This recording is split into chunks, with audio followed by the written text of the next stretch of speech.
Bonsoir à tous, ici Weasel News. Hier soir, nos programmes avaient été interrompus pour une information de dernière minute à propos d'une prise d'otage qui s'était déroulée à la Cour suprême de San Andreas.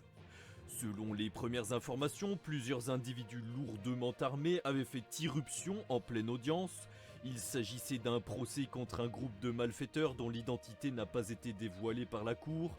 Ils faisaient tous partie d'une organisation criminelle et étaient très suivis par le département de la justice. Par la suite, les assaillants avaient pris le contrôle de la salle d'audience, semant la panique au sein du tribunal. Sur place, un journaliste s'est retrouvé piégé et a pu discrètement filmer la scène. Un reportage signé Weasel News. C'était aux alentours de 22h, le 29 octobre, que la séance fut prise d'assaut par un groupe d'individus. L'ensemble des personnes ont été prises en otage et à l'extérieur, les forces de l'ordre comptent 10 victimes de l'assaut. Parmi eux, un journaliste, des policiers et même Georges Lopez, le porte-parole officiel. Nous pouvons constater l'emptage. Le chaos s'est rapidement répandu dans la Cour suprême de San Andreas.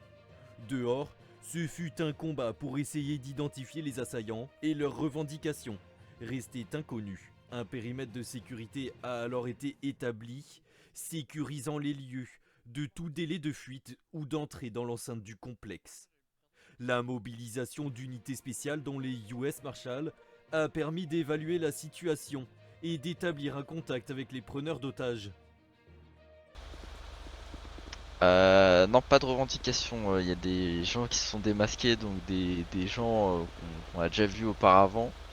Voilà, il y a pas mal de têtes de plusieurs groupes illégaux du passé qui refont surface. Bon, je peux pas vous dire les noms parce que voilà.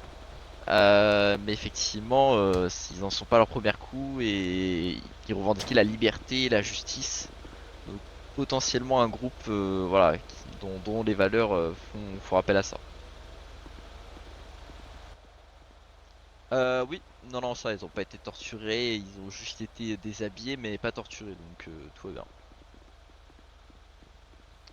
Là, c'est presque fini, ils vont pas tarder à partir. Du coup, là, on est en train de se mettre en place. Normalement, ils vont partir dans les quartiers chauds, là, derrière vous. Et donc, c'est pour ça qu'on a installé les barrières, voilà, pour les diriger, pour éviter qu'ils fassent plus de victimes que ce qu'il y a déjà.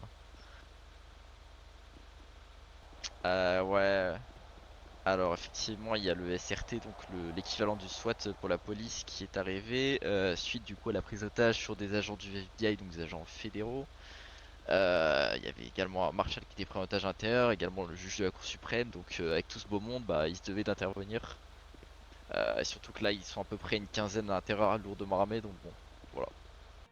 En somme, cette prise d'otage a fait déplacer toutes les forces de l'ordre. On compte alors au total une vingtaine de victimes qui ont été blessées et prises en charge à l'hôpital.